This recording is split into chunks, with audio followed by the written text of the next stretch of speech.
Hey, folks.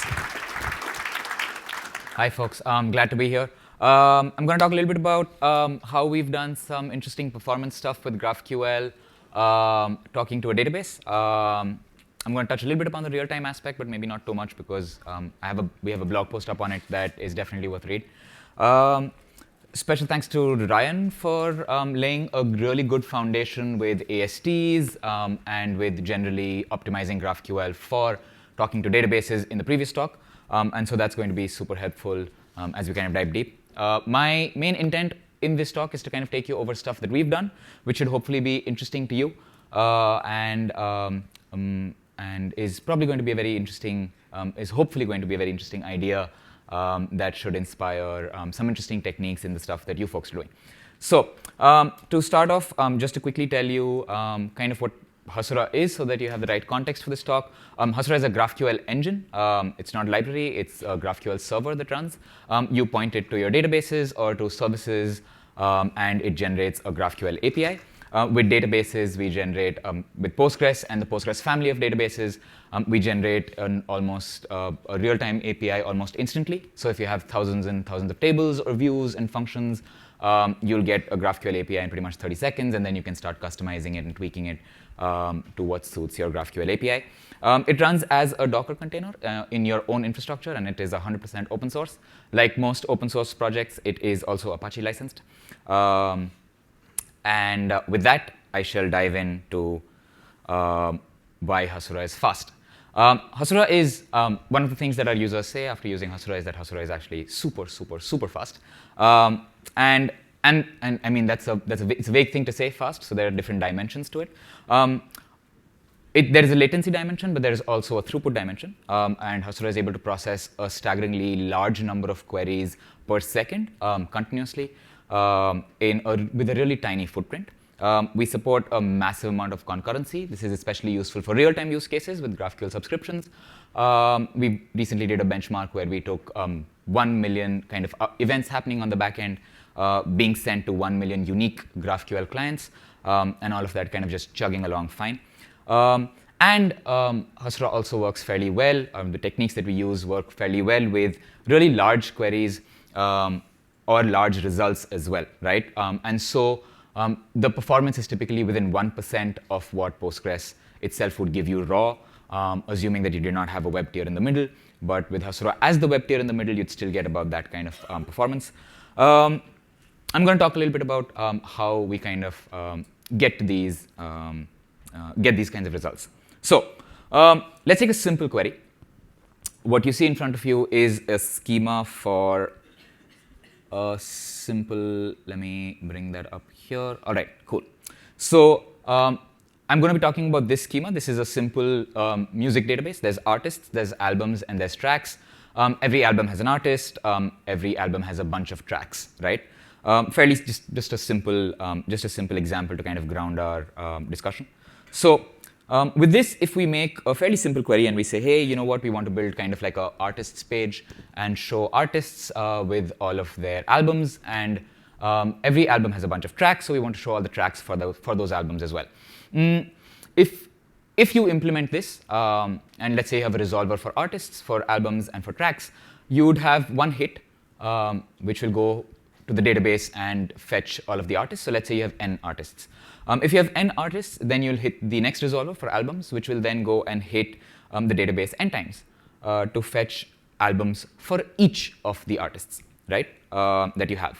Now, albums have tracks, so you're fetching tracks for each of the albums, but there are n albums, and then there are n albums for n artists. So you're making n square hits, and you can quickly see how this becomes kind of a nightmare as this kind of goes on, right? So this is obviously not a great thing to do. So a data loader style approach, which was an approach optimized for different kinds of data sources that you can query, kind of gives you this ability to say, or if you adopt that kind of an approach and you use that to build and you use that to kind of set up your resolvers, in that case, what you try to do is hit the database once for fetching all the artists, and then next you'll hit the database once for fetching all of the albums. But instead of fetching it per artist, you'll try to make a query to the database to say, hey, I would rather fetch all of the albums for all the artists if the album artist is in that set that you have already previously fetched from the database, right? The problem is that you kind of need to fetch artists before you resolve albums. And then you do the same thing for tracks, right? So you were making, you've kind of reduced that to 3 hits. So the number of unique nodes that you have, it's proportional to that. The number of database hits that you'll do will be proportional to that. But considering that large chunks of our query are hitting the same data source, we can do much better because databases were actually supposed to do this, and they've been doing this for a really, really, really long time. This is pretty much their kind of job description. But if you think about it as compiling something, or more accurately transpiling something, and not think of it as resolving unique entities, what we really want to do is, if you were a database person, what you would have done is just make a single database query that would have fetched all of these in a single shot, right? You don't need to make multiple queries. You don't need to take queries from previous things, take those results, put it into the next query. You don't need to do any of that. You can actually just make one single query to do it. Hypothetically, this is possible. It's just that the weird architecture that we usually have for resolving our GraphQL things doesn't allow for this, doesn't make it easy. So instead, what we can do is take the entire GraphQL AST and think about transforming that into a SQL AST. And thankfully, I don't have to talk about what an AST is. Thank you, Ryan. But the idea here is to take a GraphQL query, parse it, get an internal representation for that GraphQL AST, and then convert that to a SQL AST. You'd have to kind of do a little bit of the mappings because your data models and your API models might not map one-to-one. So maybe you do a little bit of transformation to get the right SQL AST. You render it out to the right SQL, and then you make that single query, right? And that's kind of the approach. That internally Hasura takes to processing a GraphQL query that hits the database, right? The GraphQL query might hit several things, but the part that hits the database can be extracted out, and this is the part of the pipeline that runs for doing that. So this is, I'm going to show you a demo, but this is also super interesting because it makes it really easy to analyze and optimize GraphQL queries, and it also makes it easy to expose the power of the underlying data system that you're using, right? So just to give you a quick example, I have that music database loaded up in this graphical here. And now when I run this query, I am actually fetching thousands and thousands of entities, right? So I'm just going to scroll down to show you the amount of stuff I'm fetching. I can keep doing this. I'm not going to do this anymore. And you can kind of fetch this data in a single shot, and it's super, super fast, right? The only latency that you're noticing is actually network latency, right? It's not, and this is an app that's making a query, and that's fetching thousands of elements, joining across thousands of things, joining across 3 things, but thousands of rows. What I can also do is look at the underlying SQL, right? And this is nice. And I'll talk a little more about some peculiarities with the SQL that we generated here. But the really cool thing is that you get a plan. And this plan kind of tells you what the database thinks about this query and what the underlying cost of this query actually for the database is. Which is really cool because one of the big problems that people talk about is how do I analyze the cost of a GraphQL query, right? And so now for a whole subset of your GraphQL query, or for your entire GraphQL query, if the whole thing is going to a database, you can actually look at the cost of a GraphQL query, right? And you can use this to do cost planning. You can use this to do dynamic cost planning. You can use this to even do static and say set static limits for costs. This is also nice because now you can kind of toggle between sometimes a deep query is actually OK, but a query that is just large is bad because you're scanning too many rows. And this way you can kind of have a more realistic cost attached to your query, which is not just based on, say, depth or not just based on the number of nodes that you're fetching or the number of results that you're fetching, right? This also makes it really easy for you to say, hey, my GraphQL query is slow, database person, speed it up. And the database person says, what query are you making? And so you kind of run this, and then you show the underlying SQL query. And this underlying SQL query has a plan. And so the database person goes and says, ooh, there's a sequential scan here. Sequence scans are bad. We should change this to an index scan. Maybe let's add an index here, right? So this is something that there is a whole ecosystem of people, of tools that can kind of take this input and help you figure out how to optimize things, right? So you don't have to do that, and you can kind of plug into that ecosystem quite easily. All right. The other thing that you can do is kind of expose the power that you have of an underlying system. So what I'm going to do, for example, is say I'm going to query for, let me use this builder here. So let's say I'm going to query for albums, or let's actually, wait, let's change that. Let's change it to, I'm going to query for artists, and artists have ID and name. So that's great. And so I'm seeing a bunch of artists come in, and that's fine. What I can do is also query for artists and their albums. So I'm going to add albums and titles, right? Now, one of the examples that Ryan talked about was if I have these, if you're kind of making this kind of query, right? And what you want to do is you want to limit the number of albums that you're fetching for a particular artist, right? Which is that you want to do limit 1. Sometimes passing these arguments down across resolvers is a little bit painful. And depending on the right framework, and depending on the framework that you have, or depending on the GraphQL framework that you're using, you might have different ways of doing this.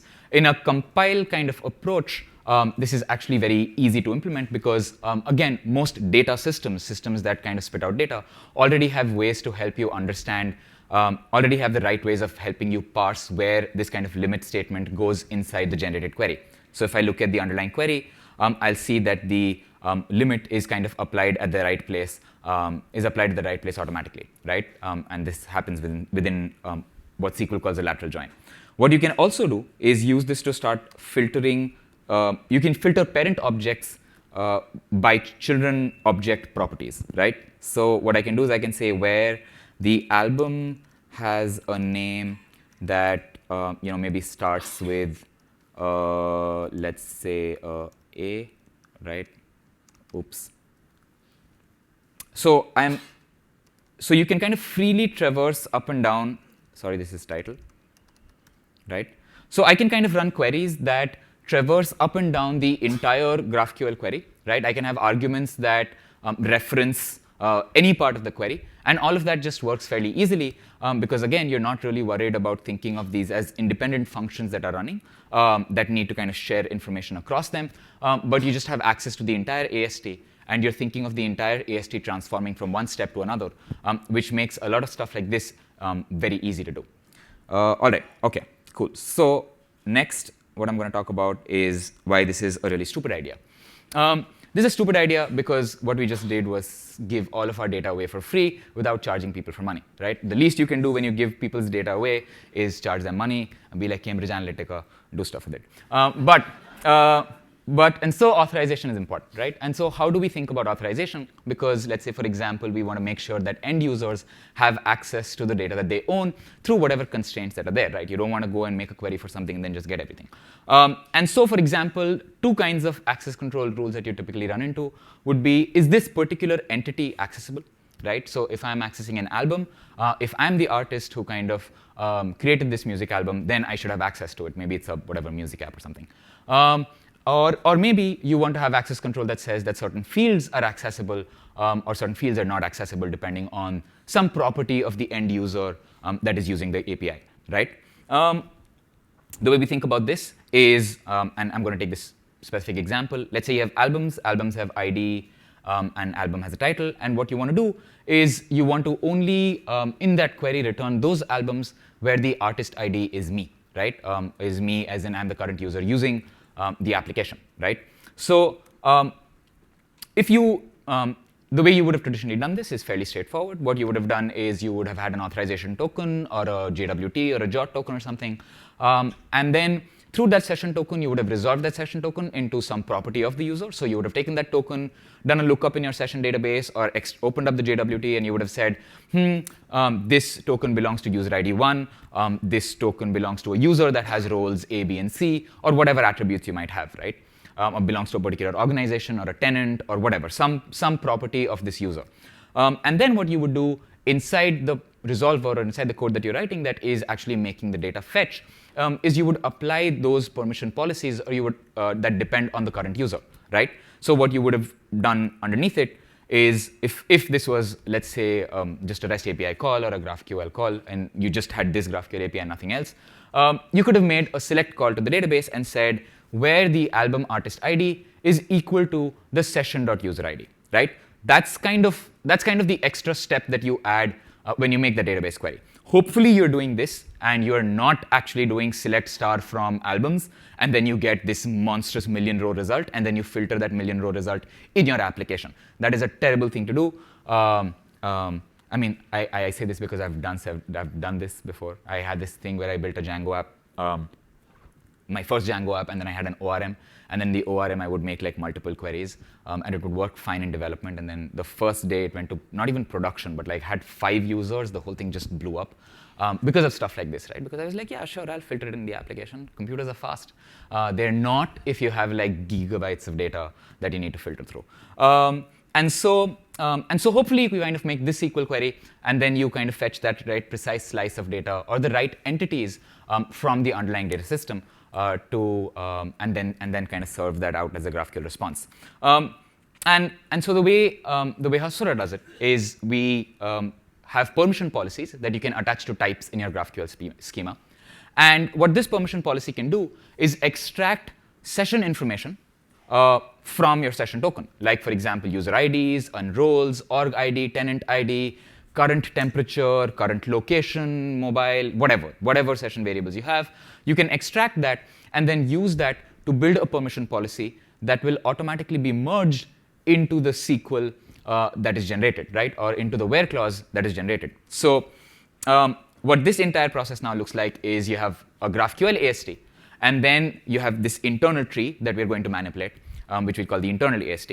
And then we manipulate that by adding certain permission rules to it, depending on the right types that you're looking at, or the end user session property. So this becomes an internal AST now with permissions in it. And then you finally render that out into the final SQL AST, and that just runs as one query, right? So just to give you an example of what this looks like before my screen goes black, is, for example, what I can do here is go to, right, hopefully you can see this. I'm going to go to albums, and I'm going to apply a permission. I'm going to delete this permission first so that you can kind of start from scratch. All right. And so what I'm doing is I'm applying a permission here. OK, I'm using a UI for doing this, but all of this is just configuration. This is just YAML or JSON or whatever that you can use, right? So what I'm going to do is I'm going to specify a check for albums and say that an album is accessible only if the, or actually let me do this for tracks so that it's a little more interesting. So let's say I can only access a music track if the track that the album belongs to, that artist is me, right? So we're kind of traversing the data graph a little bit. So what I can do here is say, hey, if the album of this track, because the track is related to an album, so I'm traversing a GraphQL relationship. So I'm saying if the track.album.artist ID is equal to some property of the session, and we can call that a user ID, it could be artist ID, it could be whatever. If that condition matches, then let's allow access to this particular entity, right? And so then what you can do is when we kind of run this here and we say, oops, let me just put that in here. So if I toggle in the right role and I put in the right user ID and I say user ID 1, and now I run this query. So let's say query tracks and ID and name. I'm only going to get tracks that kind of, I'm not going to get a whole set of tracks. I just get a track that belongs to my current artist ID, right? As opposed to this, when I remove this and I'm running the whole thing as an admin, I'm going to get a really large number of tracks, which is the entire database, right? Which you should not be doing. And so this can kind of become really complicated. I just gave you a simple example, but the system can be as complex as you need it to be. The permission rule system or the permission policy system is per type. So per GraphQL type that you have, you can attach filtering conditions that are based either on some property of the data graph or based on some property of the session that you have. Conditions can traverse relationships, like I just showed you with tracks. Track itself doesn't have a property that tells you whether you own it or not. Like track doesn't have an artist ID, but the track has an album which has an artist ID, like a Google Doc or a GitHub repo that has an org that you're a member of. And then you can namespace these policies with what we call roles, but they're really just namespaces for these policies. And you can apply a multiple of them at the same time, right? And this kind of creates a graph and then applies a security layer over that graph. And now you kind of get a GraphQL API that you can securely use. We can also do stuff like, schema visibility, so you can decide that, hey, these are certain fields that we want to make accessible from this final data graph or not. or you want to make everything accessible, and that's also fine. Two cool things that are coming up are that we'll allow conditions on a part of the data graph or a part of the property that comes in from outside the same upstream system. So you can actually use the property of a data graph from a different service and apply that onto a different service. And we'll also have memoized and cast functions so that you can actually run pretty much arbitrary logic for determining access to a particular resource as well. But all of this is kind of possible because of that kind of compiler style architecture where we can mix in and plug in the right things at the right stage of processing the GraphQL query out. All right. How many of you use Postgres? All right. OK, cool. So some extra details on Postgres and what we do with Postgres that makes it really, really nice. So Postgres is something called prepared statements. How many of you know about prepared statements in Postgres? All right, cool. That's good. Everybody should know about prepared statements in Postgres. Prepared statements in Postgres are very similar to GraphQL queries and GraphQL query variables, right? What Postgres does as a database is pretty much the same thing that we do with GraphQL, right? I mean, not we as Hasura, but all of us when we build a GraphQL server. Postgres is a SQL server. It's a SQL server that actually makes file system calls to fetch data from the disk, just like what we're doing, which is when we're taking a GraphQL query and fetching data from a network or an API. So a lot of stuff that you see in Postgres and SQL is stuff that you see in GraphQL as well. And that is not a coincidence. So for example, when Postgres processes a SQL query, Postgres takes the SQL query, it plans, optimizes, and executes it. But when you're running large queries, creating the SQL query plan is actually expensive, which is why when we often talk about GraphQL query caching, we talk a lot about query plan caching also, because sometimes computing the GraphQL query plan is also a little bit expensive that you can avoid if you prepare the GraphQL query plan. You can do the same thing with SQL, which is that you can take SQL, large SQL statements, and now you know that the GraphQL query is going to always SQL statements, so you don't need to compile the whole thing again. Right? You know that only certain variables are going to change. For example, the current user ID, which is what you're using to filter the current user. And so what you can do is you can take a GraphQL query with GraphQL query variables and internally convert that to a prepared statement with SQL query variables. And so what you're really doing when you're making a GraphQL query is you're short-circuiting to a SQL query plan, and you're just injecting the right variables or the right IDs from the session information into the right variables inside the database. This actually results in a tremendous speedup.